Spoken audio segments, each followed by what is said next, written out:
I get to lead a team of fantastic and brilliant concept artists, and our role is to create the characters that you see in the game. That's everything from the main hero cast you see to the creatures, the gods, and monsters that you come across. The hope is that we get something that feels unique and stands up to the history and the legacy of what the God of War franchise has always done. I feel like from the first games, that was a similar approach that they were doing, and that's not always easy.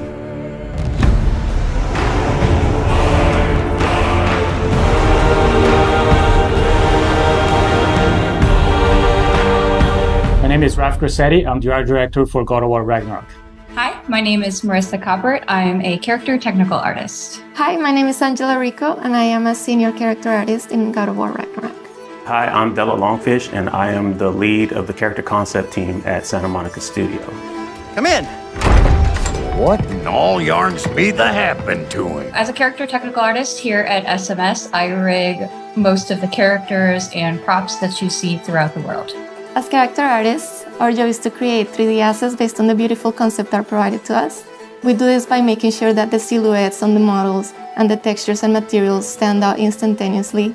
So when you see our characters on the screen, we want you to almost like them immediately or have a connection to them to some extent before even interacting with them. As art director, I get the chance to collaborate with all the departments in the studio, from narrative to viz dev, because we want to make sure the factions feel correct, all the races belong to where they're supposed to be, like all the realms have very specific characteristics about them to make sure it all fits within the God of War universe. Sorry, one more thing.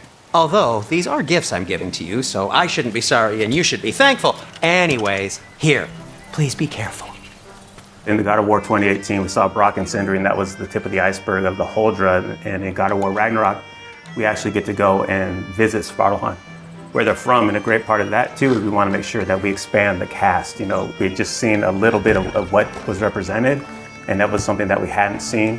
Svartalfheim is a beautiful place. There's a lot of different biomes. You go from wetlands to mountain springs, and took a lot of inspiration from hot springs, from the minerals that you find, a lot of colorful minerals, a lot of resources. So the dwarves being the races that they are, we knew we wanted to play on that as well. So you see their influence on Svartalfheim on every corner.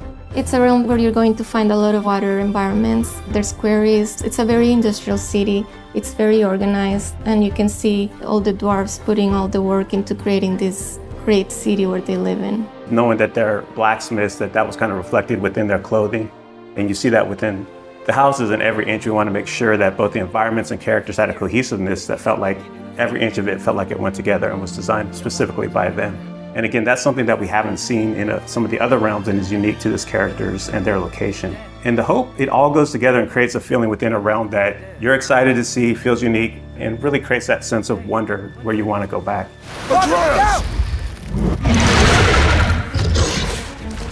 When designing a character to match the geography around it, first it's definitely dictated by the viz dev team and the narrative team and the story team. They make sure the character is designed for features that fit in with what they need.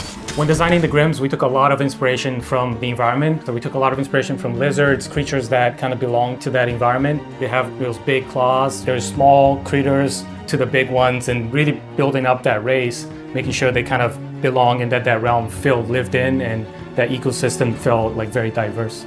Making sure that it feels natural and believable is a big part that goes into the design elements. So our artist, Stephen Oakley, put a lot from the environment concepts that Luke Berliner and his team were doing and put a lot of those into actually the skin texture, even the bulk and volumes that you see in the characters. So it really does feel like not only do they belong in there, but you're able to see them and they stand out for the combat experiences with the character. Character design is all about storytelling. In the example of Durling, his design was really tailored to convey his own personality. He's a bookkeeper from Svartalfheim, and because his job demands, he's very organized, he's very rigid, and he's a very play-by-the-rules kind of guy. But then in contrast, you have his friend. So when you see Durling connect with his pet, we see that he's not all just this rigid librarian guy, but that he's got a softer side to him. I do believe that we're all storytellers, no matter what we do, even in the tech side of things. I mean, we work to make these characters that then tell a story, and we can also kind of put those features and traits on our rigs. The prophecies say Fimbulwinter leads to Ragnarok. War is coming.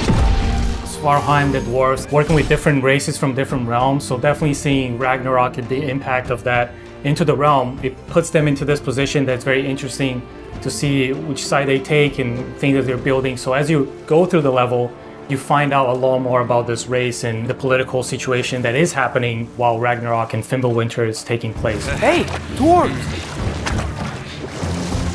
Oh. They're, running away. One thing that our hope is with the cast of characters within every realm is not that it's just enemies there to kill you. We want to feel believable and that there's a wide world out there, but we want to kind of plant these seeds within any cast of the realm that there's more outside of what you're playing, and we want the fans to feel like they can go back and really visit those areas and want to go explore. If the geysers and smell here are worse because of Fimbulwinter, maybe the earthquakes are too? Aye. Going into Svartalfheim, I'm really excited for players to experience all the new races that lived in that realm, how they play. They play very different from anything we had before. There's wildlife, it's something that kind of goes unnoticed, but we took a lot of effort to make the realm feel believable.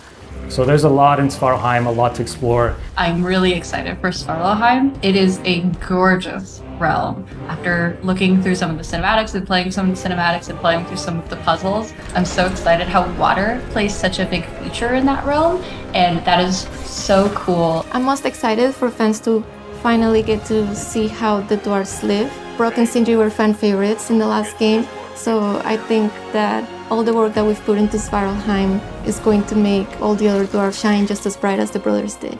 The best part I have is turning on to YouTube and seeing all these call-outs and all the attention to detail that the fans pick up on. That's one thing that we keep in mind when we're designing characters, to make sure we do right by the fans. And knowing that all the work we put in will be seen and appreciated, that's not always the case, but our fans just get every little nook and cranny on that.